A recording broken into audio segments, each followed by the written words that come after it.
여러분 안녕하십니까? 포항 MBC 뉴스투데이입니다. 오늘 대구와 경북의 기온은 어제보다 낮겠습니다. 더불어 바람까지 강하게 불어 춥겠는데요. 자세한 날씨 유아경 기상캐스터가 전해드립니다.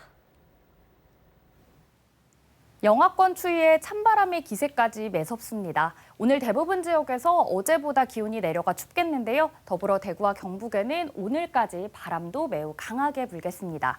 체감온도는 더 낮게 느껴지겠고요. 특히 강풍주의보가 발효 중인 울릉도와 독도에는 순간풍속 시속 70km 이상의 강풍이 예상됩니다.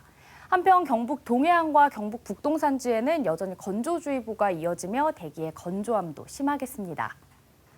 동풍의 영향을 받는 지역에서는 오늘 비 또는 눈이 내리겠습니다. 오늘 저녁부터 내일 새벽 사이 경북 동해안과 경북 북동산지에는 5에서 10mm의 비나 3에서 10cm의 눈이 예상되고요. 울릉도와 독도에는 10에서 20mm의 비 또는 최대 20cm의 눈이 내릴 전망입니다.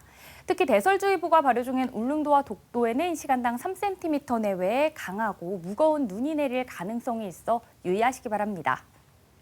내일은 오늘보다 기온이 더 내려가 영하권 추위가 절정을 보이겠고요. 당분간 나름 막지만 기온이 낮아 건강 잘 챙기시는 게 좋겠습니다. 날씨였습니다.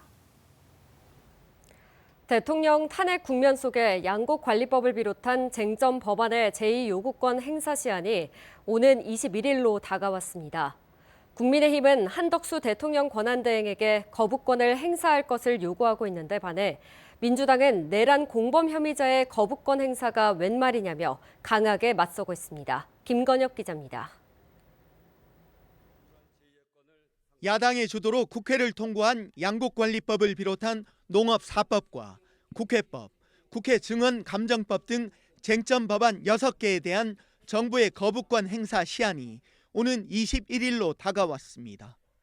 이 중 양곡관리법 개정안은 대통령이 첫 번째로 거부권을 행사했던 것으로 정부가 남는 쌀을 의무적으로 매입할 것과 쌀값이 평년 가격 밑으로 떨어지면 그 차액을 정부가 보전하도록 하는 것이 핵심입니다. 농민단체는 국회를 통과한 법안에 대해 거부권을 행사하지 말 것과 수입쌀 물량을 줄일 것을 요구하며 트랙터를 몰고 상경 시위를 벌이고 있습니다. 그나마 쌀값이라도 농업재해에 관련돼서 그나마 작은 보상이라도 받을 수 있는 가냘픈 희망인데 이것마저 포기한다는 것은 정부가 농민을 죽이겠다고 하는 바와 다를 바 없기 때문에 여야의 입장은 팽팽하게 맞서고 있습니다. 국민의힘 박형수 원내 수석 부대표는 쌀 산업의 자생력을 해치고 국가 재정의 건전성을 훼손할 수 있다며 정부가 그동안 일관되게 반대 입장을 보여온 만큼 거부권을 행사해야 한다고 주장했습니다. 양곡관리법 등은 작년 3월에 한덕수 권한대행께서 직접 대국민 담화를 발표해서 법안의 문제점을 조목조목 지적한 바 있습니다. 민주당 임미애 의원은 농민단체 대표, 다른 야당과 함께 기자회견을 열어 농업4법은 농민 소득을 보장하고 농업을 살리는 민생 입법이라며 내란의 공범 피의자가 거부권을 행사해서는 안 된다고 주장했습니다. 오늘 국무회의에서 쟁점 법안에 대한 거부권 행사를 보류했다고 합니다. 농업 현장에 대한 포용적인 태도 전환을 촉구합니다. 쟁점 법안에 대한 권한대행의 거부권 행사 여부에 관심이 쏠리는 가운데 정부는 이번 주 임시 국무회의를 소집해 심의 결정할 예정입니다. MBC 뉴스 김건엽입니다. 포스코 노동조합은 회사와 임금 교섭을 진행한 끝에 어제 임금 협상안에 잠정 합의했습니다. 합의안에는 기본급 10만 원 인상, 경영 목표 달성 동참 격려금 300만 원 및 노사화합 격려금 300만 원 지급, 자녀 장학금 지원 기준 상향 등의 내용이 포함됐습니다. 포스코 노조가 조합원 찬반 투표를 통해 과반수가 찬성하면 임금 협상이 최종 타결됩니다. 지난 2일 포항 장성동에서 발생한 아파트 화재 사고 피해자가 소셜미디어를 통해 누리꾼들에게 도움을 요청하자 나흘 만에 5억 원의 성금이 모였습니다. 화상 환자를 지원하고 있는 베스티안 재단은 최근 포항 화재 사고 피해자를 돕기 위한 모금에 나서 1차 목표액인 5억 원을 달성했다고 밝혔습니다. 당시 화재로 화상을 입은 피해자는 저는 2도 화상이고 동생은 3도 화상으로 생사의 갈림길에 서 있다며 병원비가 6억 원이 넘는다고 하는데 동생이 수술할 수 있게 도와달라고 글을 올려 수술비 지원을 요청했습니다. 포항은 국내는 물론이고 세계적으로도 2차 전지 양극재를 가장 많이 생산하는 도시입니다만 정작 기반 시설인 전력 공급망이 턱없이 부족해 고민이 컸는데요. 때맞춰 인근 경주 강동 지역에 세계 최대 규모의 수소 연료전지 발전소가 건설돼 전력난에 숨통이 트이게 됐습니다. 장성훈 기자가 보도합니다. 영일만 지방산단과 블루베리 국가산단을 중심으로 2차 전지 양극재 생산에서 세계 최고로 성장한 포항. 2030년까지 매출 100조 원 시대를 목표로 투자 계획을 세웠지만 정작 기반 시설인 전력 공급망은 턱없이 부족합니다. 두 산단의 전력 수요는 1821메가와트. 하지만 현재 확보한 양은 3분의 1 수준에 불과합니다. 이런 상황에서 인근 경주 강동 지역에 세계 최대 규모인 107.9메가와트의 수소 연료전지 발전소가 내년 3월에 착공해 3년 뒤부터 가동됩니다.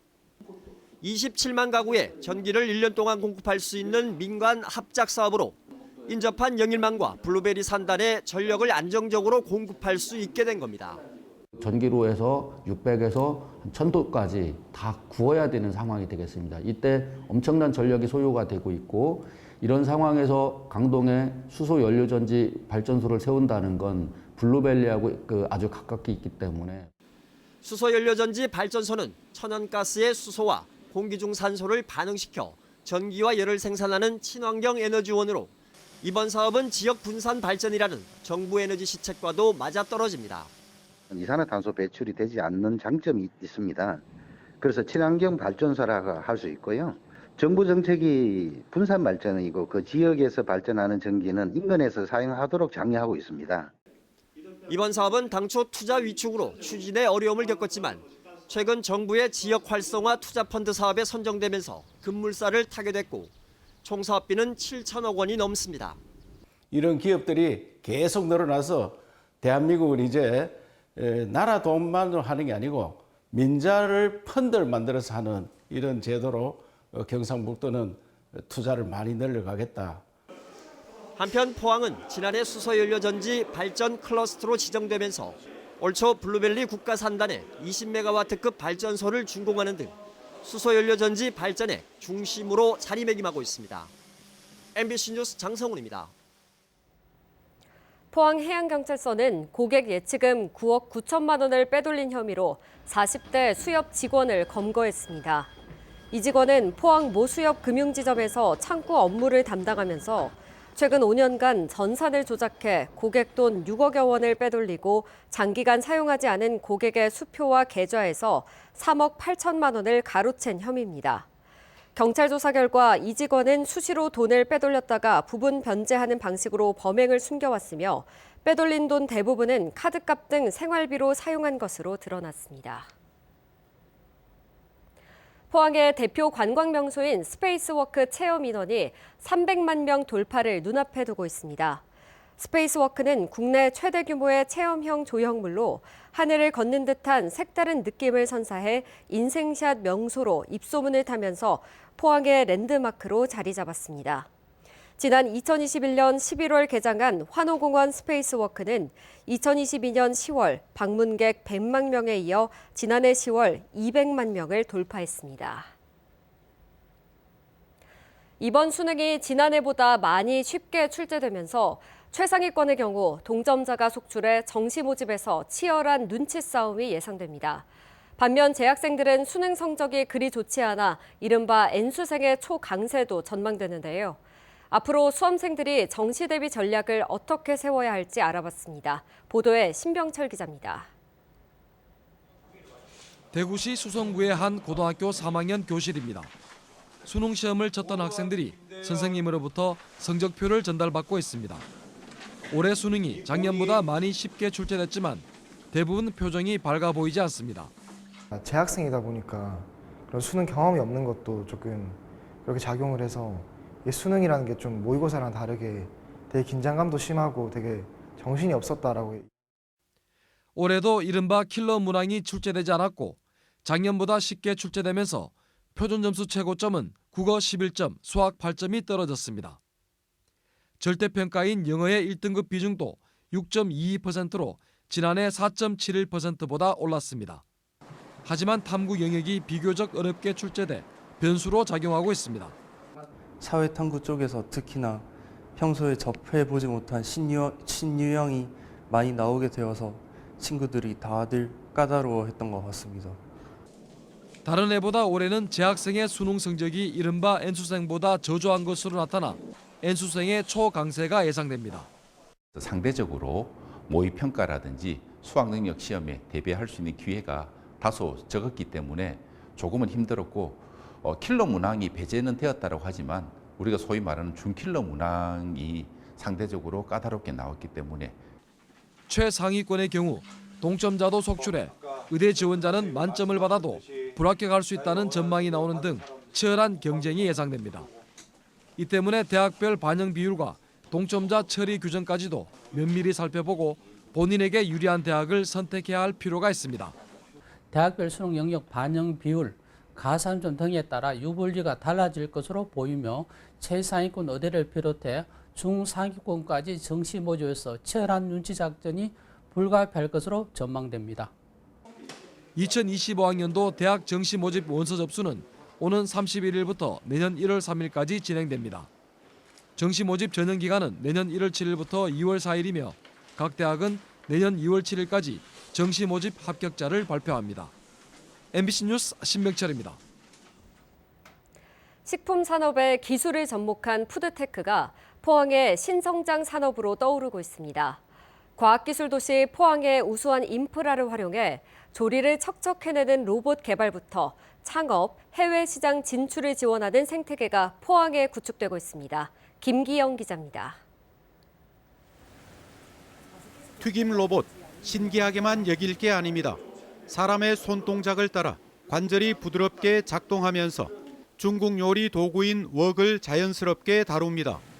포항의 한 고등학교에 이미 도입돼 조리사 폐암 발병의 원인으로 지목된 조리흉 피해를 줄일 수 있는 대안으로 주목받고 있습니다. 또 인력난에 시달리는 외식업계의 일손을 돕는 서빙 로봇도 확산되고 있습니다. 중화공업의 일반화된 로봇 기술을 고령화로 인력난에 봉착한 식품 외식 산업에 접목하고 나아가 K푸드를 글로벌화하기 위한 포럼이 열렸습니다. 향후에는 이런 축적된 기술들을 바탕으로 해서 보다 더 전문화되고 전용화된 자동화 장치들, 이 스마트 키친이라고 우리를 부르는데 이런 스마트 키친과 같은 솔루션들이 나와서 소상공인들의 어떤 어려움을 해결해 줄 수 있지 않나. 조리 로봇, 푸드테크 의제를 경상북도와 포항시가 선점하면서 관련 기업들은 포항을 주목하기 시작했습니다. 푸드테크 분야에서는 사람과 로봇 AI가 같이 결합이 돼서 새로운 고객 경험을 만들 수 있는 새로운 기회가 지금 되고 있고요. 포럼에서는 또 푸드테크 미식관광 활성화 전략과 육류를 대체할 대한식품 육성에 관한 전문가들의 발표도 이어졌습니다.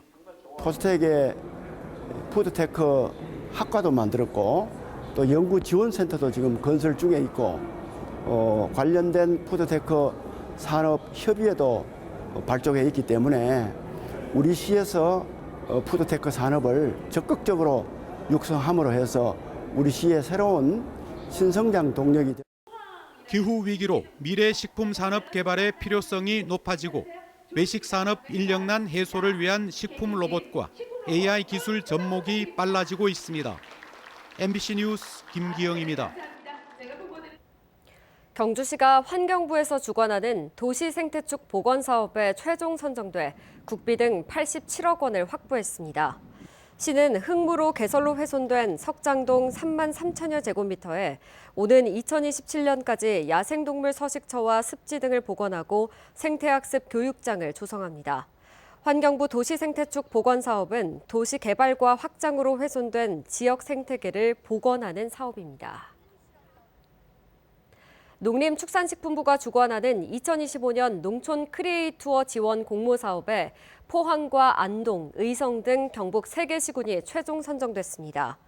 포항시는 육해공 포항 어벤져스 크리에이투어라는 주제로 호미곶 경관 농협과 죽도시장 등을 활용한 연령별 여행 상품과 반려견을 위한 여행 상품 등을 개발해 운영하는 사업안이 선정됐습니다.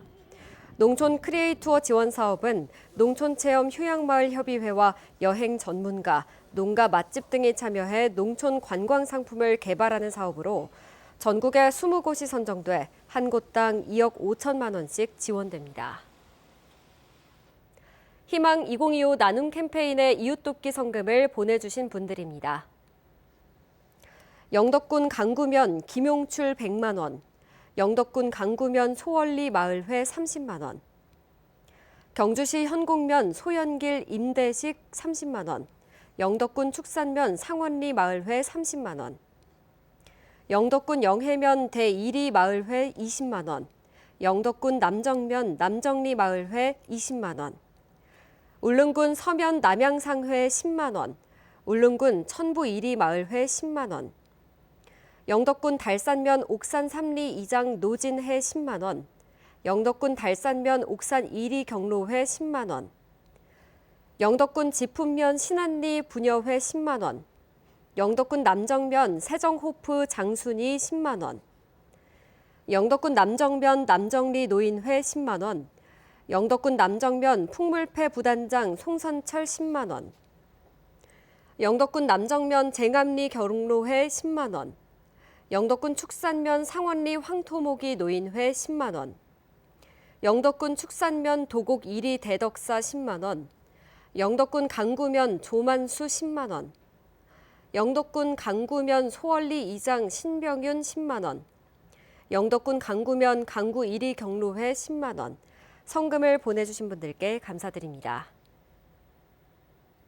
영덕 지역 오징어 가공기업인 오성푸드가 해양수산부의 수산물 산지 거점 유통센터 공모 사업에 선정돼 사업비 60억 원을 확보했습니다.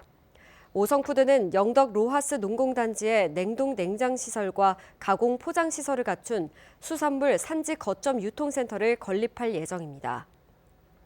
수산물 산지 거점 유통센터는 수산물을 대량 처리할 수 있는 최신 설비를 구축하는 사업으로 경북에선 경주수협과 영덕 오바다 푸드팩토리 2곳이 이미 선정됐습니다.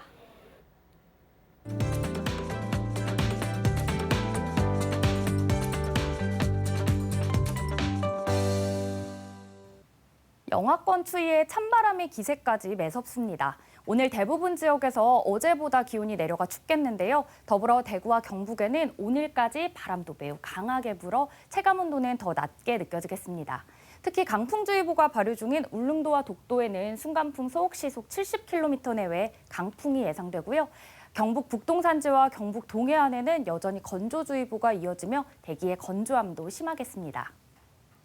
동풍의 영향을 받는 지역에서는 오늘 비 또는 눈이 내리겠습니다. 오늘 저녁부터 내일 새벽 사이 경북 동해안과 경북 북동산지에는 5에서 10mm의 비나 1에서 10cm의 눈이 내리는 곳이 있겠고요. 울릉도와 독도에는 10에서 20mm의 비 또는 20cm의 눈이 내리는 곳이 있겠습니다. 특히 대설주의보가 발효 중인 울릉도와 독도에는 시간당 3cm 내외의 강하고 무거운 눈이 내릴 가능성이 있어 유의하시기 바랍니다. 위성 영상입니다. 오늘 전국적으로 중국 북부지방에서 남쪽으로 이동하는 찬 대륙 고기압의 영향을 받겠습니다. 자세한 지역별 날씨 보시면 오늘 우리 지역 대체로 맑겠고요. 경북 동해안은 오후부터 차차 흐려지겠습니다. 미세먼지는 좋음 수준 예상되는데요. 동해안을 중심으로 풍랑 예비특보가 발효된 가운데 바다의 물결은 0.5m에서 최고 3m로 매우 높게 일겠습니다. 오늘 아침 대구의 기온 영하 0.7도, 구미는 영하 1도 가리키고 있고요. 낮에는 대구와 구미 모두 4도로 어제보다 기온이 낮겠습니다. 안동의 아침 기온은 영하 5도, 의성은 영하 7도까지 뚝 떨어져 있습니다. 낮에는 안동 4도, 의성도 4도 전망됩니다.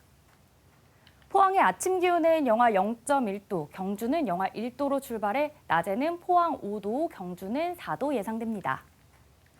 내일은 오늘보다 기온이 더 내려가 영하권 추위가 절정을 보이겠고요. 당분간 나름 맑지만 기온이 낮아 건강 잘 챙기시는 게 좋겠습니다. 날씨였습니다.